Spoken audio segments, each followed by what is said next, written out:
समझेंगे। उसके बाद इस चैप्टर में तुम्हारा रे डायग्राम सबसे इंपॉर्टेंट पार्ट पढ़ने वाला है, ठीक है। अब देखो लाइट है क्या? Light is a form of energy, light is a form of energy, ठीक है। लाइट एक एनर्जी का फॉर्म है और हम लोगों को लाइट का जरूरत पड़ता है ताकि हम लोग अगल बगल या अपने सराउंडिंग के चीज़ों को देख सकें, ठीक है। इसीलिए लाइट का नेसेसिटी बहुत है हमारे लिए, ठीक है। We detect light with our eye, हमारा ऐसे बोला जाता है ना कि हमारा आईज वर्ल्ड का बेस्ट कैमरा है, सारा DSLR आईज के सामने फेल, ठीक है। बहुत बार देखना, बहुत सारा चीज़ ऑटो फोकस करता है हमारा, ठीक है। कभी हमको अंशु को देखना है तो अंशु को भी देख लेंगे ना, जब अंशु को फोकस करेंगे तो फिर राजवी मेरा एकदम धुंधला टाइप, जैसे हम राजवी पे फोकस करेंगे इधर का चीज़ धुंधला हो, ठीक है। तो बहुत जबरदस्त का ऑटो फोकस करता है, ठीक है। बहुत सिंपल सा चीज़ है। और कभी देखना ये भी चीज़ नोटिस करना, जो आँख का आगे का जो लेंस होता है ना हमारा, तो वो लेंस छोटा बड़ा भी होते हैं, ठीक है।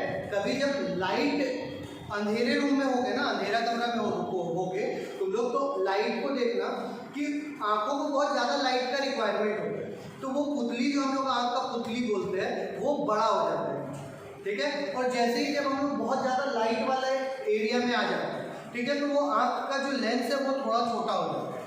क्यों? क्योंकि ज़्यादा लाइट एंटर करेगा तो आंखों के लिए नुकसान है, ठीक है। तो अपने ऑटोमेटिक तरीके से बिना हमारे सोचे समझे ये काम होता है, ठीक है। इसीलिए बोला जाता है I is the bestest camera, जो कि इंसान अभी तक तो नहीं बना पाया, फ्यूचर में बहुत कम ही चांस है कि आँख जैसा कैमरा कितना भी मेगापिक्सल्स ले आओ, ठीक है, आईज का जैसा ला पाना मुश्किल है, ठीक है। अगर आईज के बराबर का मेगापिक्सल कैमरा ले भी आओ तो बड़ा उस हिसाब से ऑटो फोकस करवाना या खुद से एडजस्ट करता है जिस हिसाब से आप वो हिसाब से कर नहीं पाएगा, ठीक है। तो अब ये चीज़ हमेशा याद रखना, इट इज ओनली व्हेन, देखो it is only when light coming from an object enters our eyes that we are able to see the object, ठीक है। अगर किसी ऑब्जेक्ट से लाइट टकरा करके हमारे आंखों में आ रहा है तभी हम उस ऑब्जेक्ट को देख सकते हैं। अगर लाइट उससे टकरा करके बाउंस बैक करके हमारे आंखों में ना आए तो वो ऑब्जेक्ट हमको दिखेगा भी नहीं, ठीक है। एक तरह से बहुत सारा रिसर्च किया जा रहा है इसमें, ठीक है, कि अगर इन फ्यूचर हम लोग ये भी देख सकते हैं कि कोई हैरी पॉटर जैसा शॉल हो, ठीक है, और हम लोग ओढ़े और उसको गायब हो, ठीक है, तो ये पॉसिबल हो सकता है, ठीक है। लेकिन बहुत कॉम्प्लिकेटेड प्रोसेस है, वो साइंटिस्ट लोग ही जानेंगे, ठीक है, but it is quite possible. क्या हो सकता है ना कि लाइट को इस तरह से बेंड कर दिया जाए कि वो लाइट रिफ्लेक्ट भी करे तो हमारे आंखों तक ना पहुंचे, ठीक है। लॉज ऑफ रिफ्लेक्शन को एक तरह से धोखा दे देंगे, तब हमारा ये काम भी हो सकता है, हम लोग गायब भी हो सकते हैं। लेकिन इस तरह से गायब नहीं हो पाएंगे कि हाथ आदमी इंसान डाले तो मतलब उससे आर पार होगा, वो आत्मा वाला हिसाब किताब नहीं चलेगा, ठीक है। सीधा सीधे अगर इंसान गायब भी होता तो वो वहाँ पे फिजिकली प्रेजेंट है। तुम अगर आप आके भले हमको नहीं देख पा रहे हो लेकिन इधर से पार करोगे तो मेरे से टकरा जाओ, सीधा सा बात है, फिर चोरी पकड़ा जाए, ठीक है। तो हम लोग गैर कानूनी काम थोड़ा सा कम कर पाएंगे, ठीक है। तो लाइट की वजह से हम लोग को ऑब्जेक्ट कब दिखता है? जब लाइट टकरा करके किसी ऑब्जेक्ट से हमारे आंखों में एंटर करे, वरना हमारा लाइट किसी ऑब्जेक्ट को देख ही नहीं पाएगा, ठीक है। अब सीधा सा बात है, light enables us to see object from which it comes और from which it is reflected, ठीक है। लाइट क्या करता है? लाइट, सबसे पहले लाइट का डेफिनेशन बनाना हो तो यहाँ से लेना, light is a form of energy, ठीक है, light is a form of energy. उसके बाद it enables us to see object from which it comes और from which it is reflected. ये दो पॉइंट्स मिला करके लाइट का एक छोटा सा सिंपल डेफिनेशन रेडी हो, ठीक है। अब आगे देखते हैं, अब हम लोग आते हैं ल्यूमिनस ऑब्जेक्ट, ल्यूमिनस और non luminous object. Luminous object किसको कहते हैं? जिसका खुद का रोशनी है, ठीक है, जिस भी किसी ऑब्जेक्ट का, जैसे सन क्या है? खुद का लाइट एमिट करता है, ठीक है। तो इन जैसे ऑब्जेक्ट्स को हम लोग ल्यूमिनस बोलते हैं। स्टार सारा खुद का, sun is also like a star ना, ठीक है। तो स्टार क्या करता है? लाइट हमारा एमिट करता है, इसलिए हमारा ल्यूमिनस ऑब्जेक्ट कहलाता है, ठीक है। The objects like the sun, other stars, electric bulb, tube light, candle, torch etcetera emit their that's why they are called luminous. तो नॉन ल्यूमिनस बॉडी कौन होंगे? जो खुद का लाइट नहीं होता बट एक्चुअली में रिफ्लेक्ट करता है, जैसे मून का खुद का लाइट है क्या, ठीक है, लेकिन फिर भी हम लोग को दिखता है चमकदार, ठीक है, क्यों? वो सन का रेज को एक्चुअली में रिफ्लेक्ट कर रहा होता है हमसे, ठीक है। सन यहाँ है, मून यहाँ है, सन से टकराया, सन का रेज आया, मून से टकराया और हमारे अर्थ पे आया, ठीक है। तो हम लोग को मून एक लाइट ऑब्जेक्ट के जैसा, मतलब रोशनी वाला ऑब्जेक्ट के जैसा दिखता है, बट क्या एक्चुअल में है वो उसमें खुद का लाइट नहीं। तो इसलिए moon is a non luminous. कोई भी ऑब्जेक्ट, हम लोग खुद नॉन ल्यूमिनस है, ठीक है, हमारा खुद का लाइट है नहीं, लेकिन फिर भी हम देख पा रहे हैं, हमको सभी बच्चे दिख रहे हैं, ठीक है। युग मुंह में उंगली डाल के ऐसे बैठा हुआ है, ठीक है, तो ये क्या है, ये हमको दिख क्यों रहा है? क्योंकि वो लाइट रिफ्लेक्ट बैक कर रहा है, ठीक है। लाइट को रिफ्लेक्ट हर ऑब्जेक्ट करता है, ठीक है। तो ल्यूमिनस बॉडी समझ में आ गया तुम लोगों को, तो आगे बढ़ते हैं, ठीक है। अब आते हैं एक तरह से तुम्हारा दो ऑब्जेक्ट, ठीक है। देखो ये एक छोटा सा डायग्राम दिया हुआ है, ये चेयर हम लोगों को दिख रहा है, लाइट बल्ब की वजह से इसमें लाइट पड़ा और ये रिफ्लेक्ट हो गया हमारे आंखों में पड़ा, तो हमको वहां पे एक ऑब्जेक्ट दिख गया। अच्छा, वहां पे कोई रुकावट है लाइट को, लाइट वहां से पार नहीं कर पा रहा, टकरा के आंखों में आ रहा है और पर्टिकुलर उस शेप का चीज हमको वहां पे दिखने लगा, ठीक है। बहुत सिंपल और बहुत ईजी प्रोसेस है, ठीक है। अब नॉन ल्यूमिनस ऑब्जेक्ट्स क्या होता है, ये बहुत इंपॉर्टेंट पॉइंट है, ल्यूमिनस और नॉन ल्यूमिनस, याद रखना, ठीक है। ये दोनों पॉइंट बहुत ही इंपॉर्टेंट पॉइंट्स है, ठीक। अब नॉन ल्यूमिनस ऑब्जेक्ट समझ में आइए क्या होगा? Those objects which do not emit their light themselves, ठीक है, but only reflect the light which falls on them are called non luminous body. बहुत सिंपल डेफिनेशन है, आराम से समझ में आया होगा। अब नॉन ल्यूमिनस को हम लोग क्यों देख सकते हैं? बिकॉज दे रिफ्लेक्ट लाइट, ठीक है, इनटू आवर आई, वो लाइट को रिफ्लेक्ट करता है हमारे आंखों में, इसीलिए हम लोग नॉन ल्यूमिनस बॉडी को देख सकते हैं। कोई दिक्कत?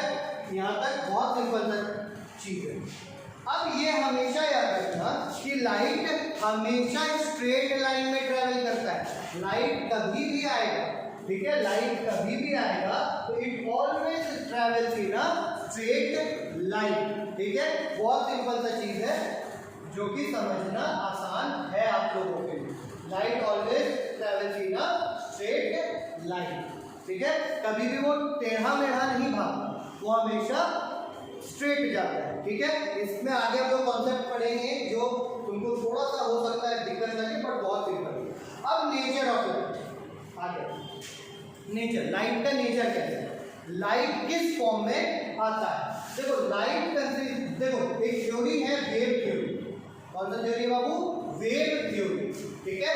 वेव थ्योरी के हिसाब से ऐसे दो थ्योरी, एक तो वेव थ्योरी ऑफ लाइट, ठीक है, एंड दूसरा थ्योरी है पार्टिकल थ्योरी ऑफ लाइट। हम लोग लाइट को ना डुअल नेचर का चीज समझते हैं, हम लोग लाइट को दो नेचर वाला समझते हैं, मतलब दो मुंहा, ठीक है, दो मुंह वाला इंसान, ठीक है। ऐसे तो इंसान अगर दो मुंह का हो तो गलत होता है, लेकिन लाइट दो फॉर्म में होता है, ठीक है, दो नेचर होता है, डुअल नेचर की वजह से हम लोग उसको, वो हमारे लिए जो काम करता है वो बहुत ही वैल्यूएबल और प्रेशियस हो जाता है। जैसे सबसे पहले हम लोग वेव थ्योरी के बारे में ही पढ़ते हैं, ठीक है।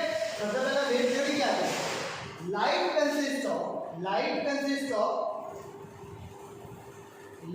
Consist of electromagnetic waves. Light क्या कंसिस्ट कर रहा है? Electromagnetic waves which do not require a material medium, ठीक है, फॉर देयर प्रोपगेशन। लाइट क्या है? Electromagnetic wave. इलेक्ट्रोमैग्नेटिक वेव का मतलब क्या कहेंगे? इलेक्ट्रोमैग्नेटिक वेव को, वेव का मतलब क्या हुआ? देखो दो वर्ड से इलेक्ट्रोमैग्नेटिक वेव के बना, एक है इलेक्ट्रो, ठीक है, मतलब इलेक्ट्रिसिटी या फिर प्रॉपर बोला जाए तो इलेक्ट्रॉन, ठीक है, और एक है मैग्नेटिज्म, ठीक है, एक है मैग्नेटिज्म, मतलब एक तरह से इलेक्ट्रिसिटी और मैग्नेटिज्म का डेडली कॉम्बिनेशन, ठीक है, बहुत ही अच्छा कॉम्बिनेशन है, और ये वेव्स के, इलेक्ट्रोमैग्नेटिक वेव्स के रूप में जाता है। और एक इलेक्ट्रोमैग्नेटिक वेव्स का एक प्रॉपर्टी याद रखना कि इलेक्ट्रोमैग्नेटिक वेव्स को कोई मीडियम का रिक्वायरमेंट नहीं होता, ठीक है, उससे कोई माध्यम का, जैसे अब हमको चलने के लिए, ठीक है, अब हमको चलने के लिए ग्रेविटी का जरूरत है। अगर ग्रेविटी नहीं रहेगा तो हम लोग इधर उधर ठिकाने लगेंगे। ठीक है, कोई भी मीडियम चाहिए। ठीक है, अब मान low sound requires a medium. ठीक है, साउंड को एक मीडियम माध्यम का जरूरत होता है। क्या साउंड वैक्यूम में ट्रैवल कर सकता है? नहीं। ठीक है, एक बेल जार एक्सपेरिमेंट है, उस बेल जार एक्सपेरिमेंट को पता नहीं तुम लोग पढ़े होंगे, मेरे ख्याल से पढ़े होंगे। ठीक है, बेल जार एक्सपेरिमेंट में क्या किया गया, साउंड को एक वैक्यूम वाले जार में रखा गया। वैक्यूम वाले जार में उसमें एयर था, उसको वैक्यूम शुरू में, और उसको उस बेल को बजाया गया। ठीक है, ऑन कर दिया गया, बेल कंटिन्यूसली रिंग हो रहा है। ठीक है, वो गोंग वाला, एक गोंग टाइप का होता है बेल। ठीक है, जो लगातार टकराने की वजह से मेटल से आवाज करता है। ठीक है, अब जैसे ही धीरे धीरे वैक्यूम से हवा खींच करके निकालने लगे, जैसे ही हवा खींच करके निकालने लगे, हम लोग को वो टकराता हुआ तो दिखने लगा, बट धीरे धीरे उसका इंटेंसिटी साउंड का कम होने लगा। और एक जब पूरा हवा निकल गया तब वो टकरा तो रहा है, अभी भी उसी स्पीड से टकरा रहा है, बट क्या होता है, हम लोग को आवाज सुनाई देना बंद हो जाता है। तो ये क्या साबित करता है, बेल जार एक्सपेरिमेंट क्या साबित करता है, ये साबित करता है कि साउंड को एक मीडियम का जरूरत होता है।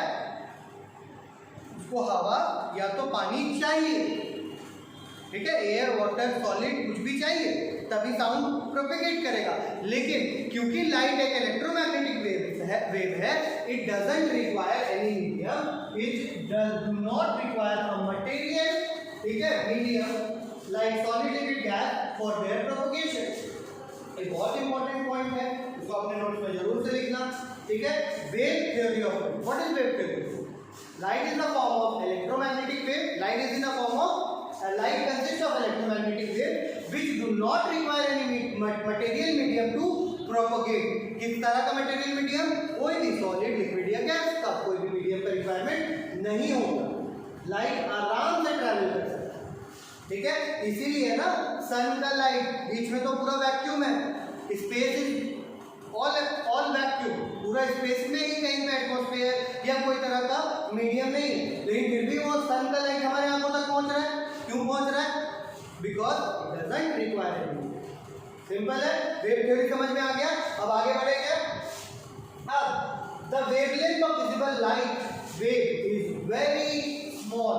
ठीक है, ये लाइट वेव जो हमारा विजिबल लाइट है, अब ये चीज याद रखना कि लाइट को हम लोग ना जो बहुत लाइट, एक जो लाइट का रे आ रहा है वो तो तुम्हारा हमारे आंखों में पड़ रहा है। ठीक है, उसके साथ अनविजिबल रेज भी है। ठीक है, अनविजिबल रेज भी है। जैसे आप समझो, यहां पे मैं समझाता हूं,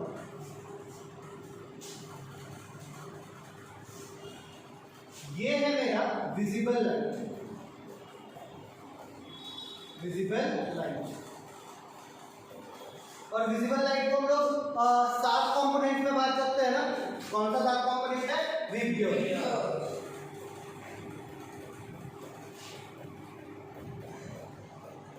मतलब लाइट, विजिबल लाइट जो है हमारा, उसको 7 कंपोनेंट में 7 कलर में बढ़ सकता है। Violet, indigo, blue, green, yellow, orange and red. Red का वेवलेंथ सबसे ज्यादा होता है और वायलेट का वेवलेंथ सबसे कम होता है। मतलब अगर इस डायरेक्शन में हम बढ़े तो मेरा वेवलेंथ बढ़ता जाएगा। ठीक है, अब इसके साथ ना इधर में 3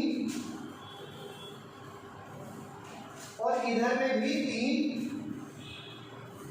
यानी कि लाइट एज अगर तुम देखो तो 7 ग्रुप, 7 का ग्रुप में चलता है। दिखता सिर्फ इतना छोटा सा पार्ट है, लेकिन उसके साथ साथ और भी पार्ट्स है। ठीक है, जैसे रेड के बगल में, नाम से याद रख सकते हो, रेड के बगल में कौन सा पार्ट होता है? इंफ्रारेड। इंफ्रारेड, ठीक है, इंफ्रारेड वेव। ठीक है, अब उसके बाद इंफ्रारेड के बाद आता है, कोई बता सकता है? अल्ट्रावायलेट रेज, यूवी रेज तुम्हारा वायलेट के बगल में होगा, नाम से हिंट मिल जाएगा तुमको। ठीक है, इंफ्रारेड वेव। ठीक है, उसके बाद आता है माइक्रोवेव, माइक्रोवेव ठीक है। उसके बाद आता है रेडियो वेव, ठीक है। और अगर आप इस साइड आ जाओ, इस साइड वायलेट है, वायलेट के बगल में रहेगा ultra violet, ultra violet rays, इसके बगल में रहेगा एक्सरेज, और इसके बगल में रहेगा गामा रेज।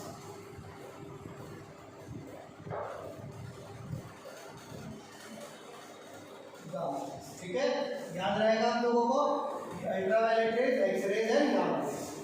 देखो अब इधर से इधर आने में वेवलेंथ क्या होते जा रहा है, घटते जा रहा है।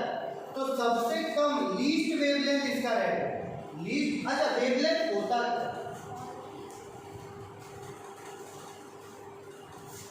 नहीं चालू, ठीक है। वेवलेंथ होता क्या है, वेवलेंथ सब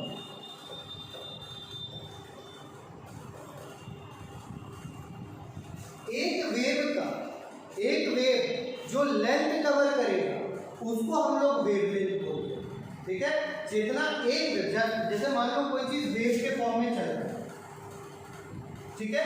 अब देखो यहां से मान लो स्टार्ट हुआ है ये, ठीक है, यहां से स्टार्ट हुआ, ऊपर गया, फिर इसी पोजीशन तक आ, तो ये लेंथ मेरा क्या कहला जाएगा, ये लेंथ क्या कहला जाएगा, एक वेव का जो लेंथ होता है वो मेरा वेवलेंथ कहलाता है। सिंपल सा बात, ठीक है। तो देखना वेवलेंथ सबसे लीस्ट किसका होता है, वेवलेंथ सबसे लीस्ट वेवलेंथ गामा रेज का होता है, ठीक है। और सबसे मैक्सिमम वेवलेंथ बढ़ रहा है, फिर विम्पियर में भी बढ़ते चला गया, फिर इसके बाद इंफ्रारेड का, फिर माइक्रोवेव का, और सबसे मैक्सिमम वेवलेंथ किसका मिलेगा, max wavelength is of radio wave, ठीक है। अब देखो क्या है, अब इसका वेवलेंथ तो सबसे कम है, अब ये बढ़ते चला गया ऐसे, और सबसे मैक्सिमम वेवलेंथ है रेडियो वेव।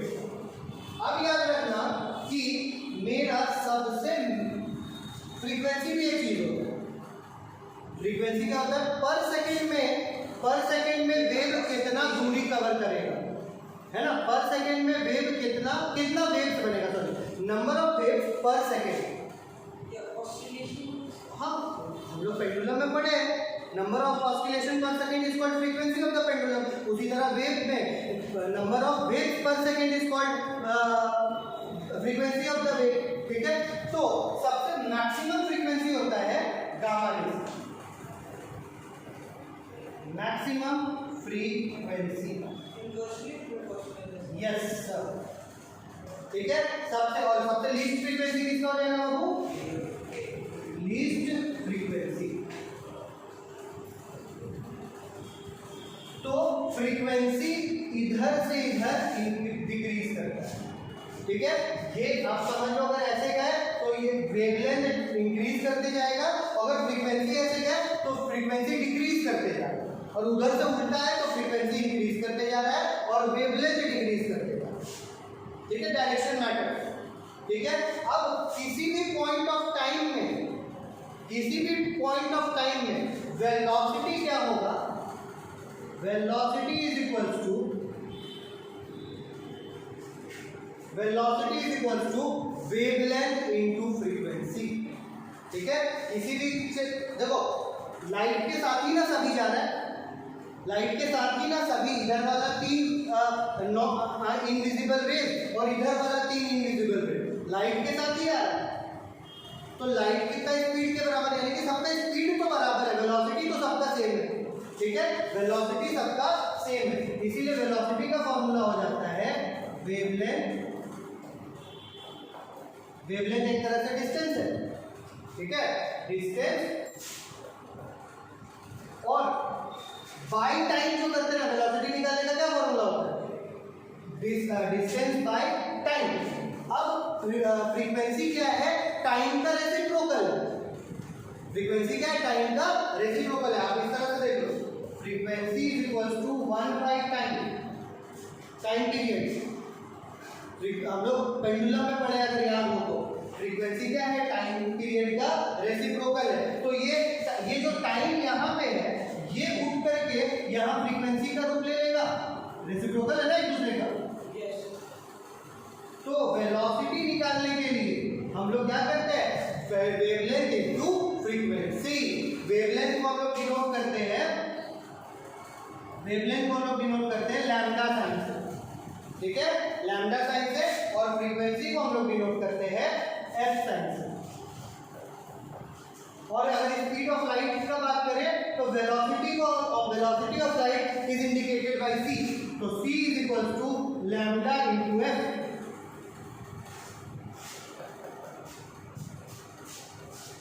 बन गया फॉर्मूला, ठीक है। एक्चुअली में वही डिस्टेंस वाला फॉर्मूला ही है parallel, distance is equal to speed into time, speed is equal to distance by time, ठीक है। अब wavelength is distance by time, time का रेसिप्रोकल फ्रीक्वेंसी होता है, तो बाय टाइम की जगह हम लोग इनटू फ्रीक्वेंसी लिख दिए। तो speed of light is always given by frequency into wavelength या वेवलेंथ इनटू फ्रीक्वेंसी। अब ये फॉर्मूला बहुत इंपॉर्टेंट फॉर्मूला है, इसको जरूर से लिख लेना, ठीक है। अभी कोई नहीं लिख रहा, हम बता दे रहे हैं, तुम लोगों को यूट्यूब में देख करके मेहनत करना पड़ेगा, ठीक है, क्योंकि आज से मेरा नोट देने का आइडिया खत्म, ठीक है।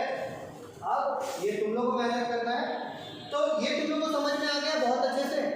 देखो अब एक चीज याद रखना, सबका अपना अपना प्रॉपर्टी भी होती है।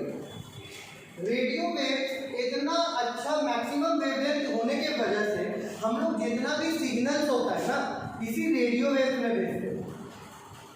एयर सिग्नल जितना भी जाता है सभी रेडियो वेव में जाता है। इसी में तुम्हारा फ्रीक्वेंसी या फिर एक तरह से अलॉटमेंट होता है। गवर्नमेंट क्या करता है, नीलामी करता है, ठीक है।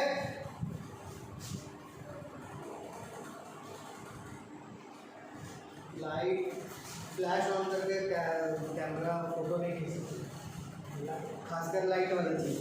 लाइट पड़ रही है तो कम से कम कॉमन सेंस रखो, डिस्टर्ब आ जाता अच्छा कोई नहीं, लेकिन फोटो गड़बड़ आया, चलो किस्मत अच्छा, मोबाइल का कैमरा अच्छा। चलिए, तो रेडियो वेव में ही सारा कम्युनिकेशन वाला चीज स्टैब्लिश किया जाता है, इसी वेव में भेजा जाता है। क्यों? इसका वेवलेंथ सबसे मैक्सिमम होता है, ठीक है।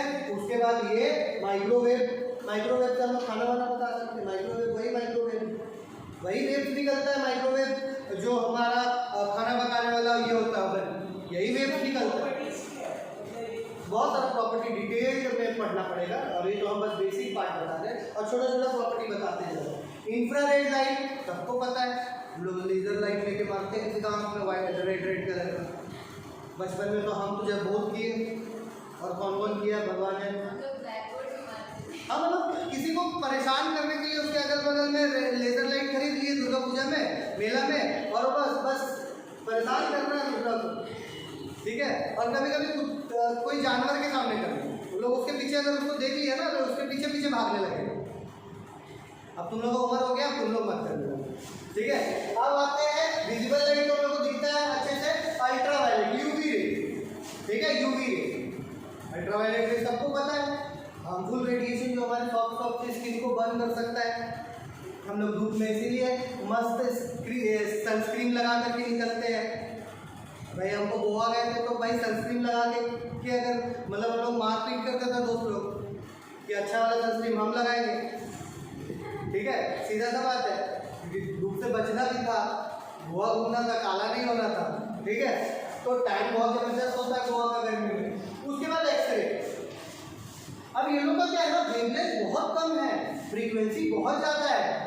ये लोग जैसे जैसे पीछे चले आएंगे ना, पेनिट्रेट करने का प्रॉपर्टीज है इसमें। पेनिट्रेट करना मतलब घुस जाना। यूवी रेस क्या करता है, हमारे स्किन के सेल्स तक घुस सकता है, इसीलिए स्किन का सेल्स डैमेज होता है। इसीलिए लड़की लोग आतंकवादी बन के घूमती है, और लड़का लोग भी। ये लड़का लोग तो फिर भी उतना ध्यान नहीं देता, लड़की लोग एकदम धूप में निकलेगी तो मुंह में पूरा गमछा से लेकर पता नहीं स्कार्फ और क्या बोलते हैं उसको, क्या बांध के, स्टॉल बांध के निकलती है, ठीक है। ये यूवी रे स्किन तक पेनिट्रेट कर सकता है, एक्सरे स्किन का सेल्स तक, ठीक है, यूवी रेज स्किन का सेल्स तक, एक्सरे स्किन को भी पूरा पेनिट्रेट कर सकता है। सेल्स को छोड़ दो, सेल्स के अंदर स्किन को भी पेनिट्रेट करेगा, लेकिन हड्डी, हाँ मतलब देखो ये क्या है ना, स्किन हमारा सेल से लगा, ठीक है। यूवी रे सिर्फ सेल्स को, यहाँ जो सेल्स है उसी तक घुसता है, उसको डैमेज कर देता है, इसीलिए बर्न वगैरह या कैंसर वगैरह तक का होने का खतरा है अगर यूवी रे ज़्यादा तुम ये कर रहे हो, ठीक है। तो सेल्स को क्या करता है, डैमेज करता है, वो सेल्स तक ही घुसता है, बाहरी एक तरह से बाहरी सेल, स्किन के बाहर जो सेल है, हाँ ओजोन लेयर का डिप्लीशन से यूवी रेज आने लग रहा है, जिसके वजह से हम लोग को ज़्यादा नुकसान होता है, ठीक है। अब है एक्सरे, एक्सरे के अगर सेल्स छोड़ दो, स्किन के अंदर तक घुस जाता है, स्किन के ऊपर का सेल तो भूल जाओ, स्किन के अंदर तक घुसता है, इसीलिए हम लोग हड्डी का एक्सरे, पैर का एक्सरे करवाते हैं, हाथ का एक्सरे करवाते हैं, हड्डी का चेकअप करवाना रहता है। बोन को लेकिन पेनिट्रेट एक्सरे नहीं करते, ठीक है, वो बोन तक ही उसका लास्ट लिमिट है, वो स्किन तक अंदर घुस जाएगा, ब्लड व्लड सबको पार कर जाएगा, इसीलिए वो बोन तक का फोटो खींच के हम लोग का एक्सरे रिपोर्ट आता है, ठीक है। एक्सरे क्या है, स्किन को पेनिट्रेट करने का गुण रखता है। अब अगला है गामा रेज, ये बोन तक को भी पेनिट्रेट कर सकता है। 42 इंचेस का स्टील का अगर एक दीवार हो, 42 सेंटीमीटर या इंचेस एकदम श्योर नहीं है, थोड़ा सा चेक कर लेना, ठीक है। 42 सेंटीमीटर भी है, 42 सेंटीमीटर का अगर स्टील का दीवार है, उसको पार कर सकता है गामा रेज। तुम्हारा जो न्यूक्लियर वेपन्स होता है ना, गामा रेज ही एक तरफ से, और इट इज डेडली। जो सीरीज स्कैन होता है उसमें कौन सा रेडियो, ये ठीक है, मैं हड्डी वड्डी तक की जहाँ तक हमको ध्यान है कि माइंड का हड्डी, हाँ वो पता चल जाएगा, लेकिन गामा रेज तो डेडलीस्ट है। हाँ गामा रेज का मेडिकल में भी यूज है, क्योंकि ये पूरा स्किन सबको पेनिट्रेट कर सकता है। तो जब कैंसर का पेशेंट होता है ना, कैंसर के पेशेंट्स को एक इसी थेरेपी से, गामा रेज के थेरेपी से क्या किया जाता है, उसका जो खराब हो गया सेल्स है उसको जलाया जाता है या खत्म किया जाता है, और इसका साइड इफेक्ट लेकिन बहुत है। इसीलिए तुम देखा होगा जो कैंसर पेशेंट लोग होते हैं ना, उसका या तो बाल उड़ने लगेगा, बॉडी वीक हो जाएगा, क्योंकि अच्छा से देखो, मान लो यहाँ पे कैंसर है किसी को, कहने का मतलब हम एग्जाम्पल दे रहे हैं, यहाँ कैंसर है, अब इस जगह पे उसका सेल्स डैमेज हो गया अंदर से, ठीक है, अंदर का सेल्स डैमेज हुआ है, अब उसको गामा रेज से एक तरह से समझ लो इसी तरह का रेज होता है, या गामा रेज या इसी कैटेगरी का रेज, ठीक है, वो अंदर डालो, अंदर डाल करके एकदम लेजर थेरेपी से उसको ये किया, बर्न किया या डैमेज किया, मारा, लेकिन उसके साथ अच्छा सेल्स भी तो बहुत बड़ा डैमेज हो जाता है, इस वजह से साइड इफेक्ट आता है, बहुत अच्छा सेल्स वगैरह सब बनता है, बहुत सारा। तो देखो डिटेल्ड वर्जन में जाएंगे तो बहुत लंबा टॉपिक है, अभी हम बहुत हद तक बहुत आगे बढ़ के बहुत चीज़ फिर भी बता देंगे, ठीक है, समझ में आया। बस ये फॉर्मूला जरूर से याद रखना, प्रॉपर्टीज याद रखना। देखो पेनिट्रेटिंग कैपेबिलिटी बढ़ते गया ना, इधर जैसे जैसे पीछे आते हैं ये होता है, ठीक है। अब आते हैं वापस से अपने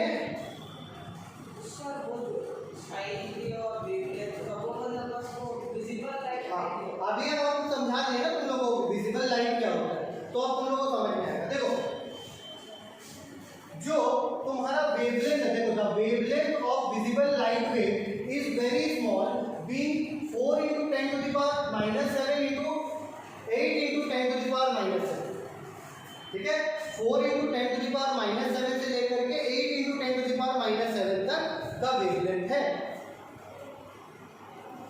अब याद रखो 4 टू दी पावर, अगर बोल रहा है 4 × 10⁻⁷, तो इसको हम लोग क्या लिखेंगे, 4/10⁷, इसको प्लस करने के लिए 7 लिखते हैं, ठीक है। यानी कि अगर 4 मीटर को तुम 1 से 100,000 10,000 लाख 10 लाख करोड़ 4 मीटर के लेंथ को 4 मीटर के लेंथ को 1 करोड़ टाइम्स डिवाइड कर दो, 4 मीटर 1 मीटर लगभग इतना होता है, इसे 4 गुना इसको 1 करोड़ टाइम्स बांट दो, तो उसका 1 यूनिट के बराबर आएगा, मेरा एक हिस्सा के बराबर आएगा। 4 मीटर को 1 करोड़ बार डिवाइड करोगे तो उसका एक हिस्सा जो निकलेगा वो उसका वेवलेंथ है। और दूसरा होता है 8 × 7 यानी कि 8/10⁻7 मीटर। 8 मीटर को तुम 1 करोड़ टाइम डिवाइड करोगे तो ये मिनिमम वेवलेंथ बता दिया और ये मैक्सिमम वेवलेंथ बता दिया। तो जो वायलेट है उसका वेवलेंथ 4 × 10⁻7 है, जो रेड है उसका वेवलेंथ 8 × 10⁻7। अब समझा? और ये लेकिन इसमें भी चेंज होते रहता है। तुम समझ लो ये 4/10⁻7 मीटर और रेड का 8/10⁻7 मीटर, 8/10⁻7 बोल रहे हैं तो ठीक है, लेकिन स्टैंडर्ड फॉर्म में इंटू 10⁻- लगा के लिखना होगा सर, है ना? तो यहाँ से यहाँ भी ये चेंज होते रहते हैं। मिनिमम ये विजिबल लाइट का और मैक्सिमम ये। यस, अच्छा यहाँ माइनस लगा दिए, ठीक है, भाई में लिख रहे तो माइनस नहीं करें। देखो 3 × 10⁸ मीटर पर सेकेंड का वैक्यूम में स्पीड है। वैक्यूम बोल दे या एयर बोल दे, हम लोग अभी 10th लेवल तक में वैक्यूम में और एयर में सेम स्पीड कंसिडर करते हैं। वैसे एयर में थोड़ा सा कम हो जाता है। क्यों कम हो जाता है कोई बता सकता है? यस, देखो होता क्या है ना, तुम खाली रोड में दौड़ोगे, बड़ा मस्त स्पीड से दौड़ोगे। अब तुम भीड़ वाले मार्केट में दौड़ोगे, तुम्हारा थोड़ा सा स्पीड स्लो हो जाएगा। क्यों? अब एयर में क्या है, वैक्यूम तो पूरा खाली रोड है, एकदम हाईवे, खाली हाईवे, और तुम्हारा ये क्या है, एयर एक तरह से पुराना बाजार वाला भीड़ वाला एरिया, ठीक है, जहाँ जाओगे तो तुम उतना स्पीड नहीं चल पाओगे, ठीक है। तो क्योंकि उसमें पार्टिकल्स होता है, बहुत सारा पार्टिकल्स है। पार्टिकल्स क्या करेगा, लाइट को थोड़ा सा स्लो कर देगा, हल्का सा, बहुत हल्का सा ही होता है, लेकिन फिर भी हम लोग क्या करते हैं ना, अभी 10th लेवल तक में वैक्यूम और एयर में हम लोग स्पीड 3 × 10⁸ मीटर पर सेकेंड ही लिखते हैं। कोई दिक्कत नहीं, वेरी गुड। अब आगे बढ़े, ये यूनिट जरूर से याद रखना। अब आते हैं हम लोग पार्टिकल थ्योरी में। अब लाइट को हम लोग क्या कंसीडर करेंगे, वेव नहीं, अब क्या कंसीडर करेंगे, पार्टिकल कंसीडर करेंगे। देखिए इसमें बोला गया कि light is composed of particles, ठीक है, which travel in a straight line at a very high speed. Light एक क्या है, पार्टिकल से निर्मित चीज है जो कि स्ट्रेट लाइन में बहुत तेजी से बहता है, बहुत तेजी से बढ़ता है, ठीक है, बिना किसी ऑब्स्ट्रक्शन। उसको कोई रोक पाना मुश्किल वाला बात होता है, ठीक है, छोटा छोटा पार्टिकल तो नहीं रोक पाएगा। अब एलिमेंट्री पार्टिकल जो होता है लाइट का, उसको हम लोग कहते हैं फोटोन। अब ये जिस पार्टिकल से बना, लाइट को हम लोग पार्टिकल बोल रहे हैं, लाइट किससे बनने के बना हुआ, पार्टिकल से। अब इस पार्टिकल का नाम क्या है, फोटोन नाम है। थोड़ा सा स्लो चलेंगे, चैप्टर का स्टार्ट है, फिर हम लोग धीरे धीरे रिदम अपना पकड़ेंगे, ठीक है, तो थोड़ा सा सब्र रखिए। एलिमेंट्री मतलब उसका बेसिक पार्टिकल जिससे वो बना है। जैसे तुम्हारा एलिमेंट्री पार्टिकल है सेल, तुम सेल से निर्मित, तो लाइट का बेसिक एलिमेंट्री पार्टिकल क्या है, फोटोन, वो फोटोन से बना है। क्लियर है बस, वेरी गुड।